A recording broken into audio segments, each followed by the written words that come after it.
keep a very close eye on this next one. These are national hot rods. Few restrictions about what you can and can't have on them, and very much top of the range. And the reason I say keep a very close watch on them, well, there's a lot of lads going in this that we'll be seeing in our next programme when we feature the World Hot Rod Championship. Well, as soon as the starting marshal is happy that all the cars in the different positions around the circuit are indeed ready to go, he will drop that green flag. Well, that's one way to stop the opposition going past. I suppose Rick Lingard does a little squiggle straight into the middle of the track to establish his ground. And indeed, that number 12 puts him there. Father and son combination there, 5.23 and 5.24. Kenny and Mel Cooke. So let's see how they get on. This is the man they're all chasing.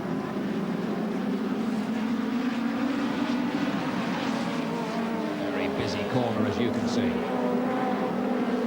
come one after the other. Well, the one chance, of course, that the two Cookes may well get will come very shortly when the number 12 car comes up behind the fairly substantial group of back markers that lies ahead of him just there. Now already that gap is beginning to slow a little. He's got George Polly right in front of the leader now in 3.06. He's in fact pulling off onto the centre green. And that's just slowed 12 down for a moment or two. And the gap has now indeed closed. Another back marker there, which means, the advantage there was taken enormously. The gap closed like mad, and now really the pressure is on as Kenny Cooke sits on that tail. I think, Nigel, the old filler saying for the old fortification there on Daddy Cooke is definitely working there. He's sticking on the back of number 12 car, and I don't know, he won't definitely go around the outside. Kenny, the old man Cooke there, he will never go around the outside. He'll wait for an inside light. Here he goes up the inside. No, he's shut the door on number 12. But I think if we get up to some more back markers, the number 12 car, they go around the outside, and you'll see the old man Cooke dive on the inside. Well, they'll perhaps get another chance in a moment or two.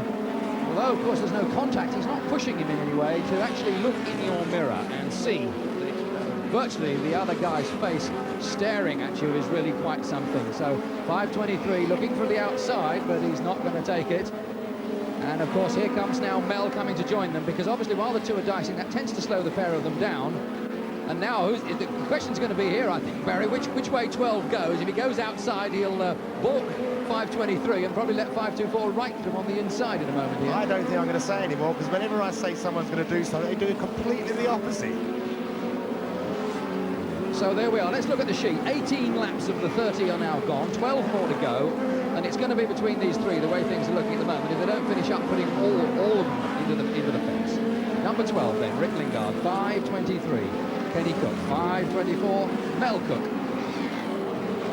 You can see how low these cars are from the ground. It's just a matter of a couple of inches off those front spoilers. We had a lovely shot there of it.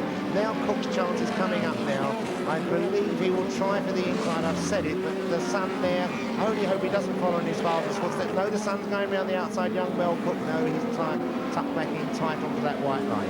Oh, number 12's getting a bit hairy now. That means to say his tyres are going off. This could be very interesting soon.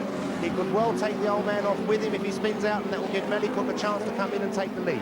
So here we are then, 12 really under pressure now. 5.23 just sitting there. He's pretty well, I think, got into his mind that a chance is going to come in a moment or two. There's still quite a few laps left. And if he just bides his time, he'll probably get the opportunity without having to actually push it too hard and risk himself in the process. So 12 still the leader, 5.23 and 5.24. A little bit further back in the field, the others beginning to close up a little bit. We've got 3.69, Al Bora, who's moving up further back. And maybe he'll come and join them in a moment or two, and we'll have four of them scrapping. And number 8, Paul Grimer, is coming up as well. There's no doubt about it. The fact the three of them are dicing together, you'd think that'll make them go quicker, but of course when everyone's juggling for positions, indeed it slows them down a little bit. And so now we're going to have a group of 5. There they are. A group of 5. As we go into the final 5 laps, a real ding-dong now to finish this one. The big question, of course, is can number 12 really hang on? Because the pressure is enormous. Look at that. 1, 2, 3, 4, 5 in a row. I think the problem with number 12 car, he's looking in his rear view mirror and he's seeing a yellow car on the inside. He looks again and he sees another yellow car on the outside. He doesn't know really and truly where he is, but he's in the right position up the front, and let's hope in the last remaining laps he can stay there. He deserves this. So here we come then, the closing stage of this one, and just to make it a little more interesting, we've got 1, 2, 3 back markers sitting there right in front of them. There's the 3 back markers at the top of the picture, and these 5 some way have got to find a way round and sort themselves out into the bargain. Still 12, Richard Lingard, 5.23, Kenny Cooke, 5.24 Melvin Cooke, who indeed is under pressure himself now from 3.69 Alf Bora. And tucked in behind him, we've got Paul Grimer in number 8, and then 498 Nigel Murphy is there as well. And they've got poor old 871 is going to have to move. He does. He doesn't want to get stuck in there. He moves well and truly out of the way. He's going to let this lot come through. Just one more lap to go now. Now, is 12 going to hang on for this final lap? That's all he's got to do. Resist this pressure for one more lap. Down the back straight they come. The checkered flag is at the ready. This is it. Alf Bora's coming right up on the outside in 3.69, trying to whip around, but he's not going to make it. 12 gets there. 5.23 comes home just ahead of 5.24. 3.69 is next. And then 8 and 4.98. Wow, what a scrap, and no wonder a victory salute is in order. He resisted an enormous amount of pressure there, and all credit to him, and all credit to the Cookes as well, who tried everything they knew to get by, but just couldn't succeed. That final lap really was something, wasn't it? Number 12, 5.23, trying to come up, and on the outside, we've got Alf Bora in 3.69. He's trying a dash round the outside. 5.24 tries to do the same thing as well, but he just can't quite do it. Alf Bora gets boxed and checked, and there's not enough power left to get up and catch him. So there we are, over the line they go, and look at that congestion. 5.23 in fact gets second place. Third is 5.24 by about a bonnet, ahead of 3.69 Alf Bora. Well, you can't have any complaints about the quality of the action. My word, what a race. I'm still getting my breath back. And what a taster for that World Hot Rod Championship that we have coming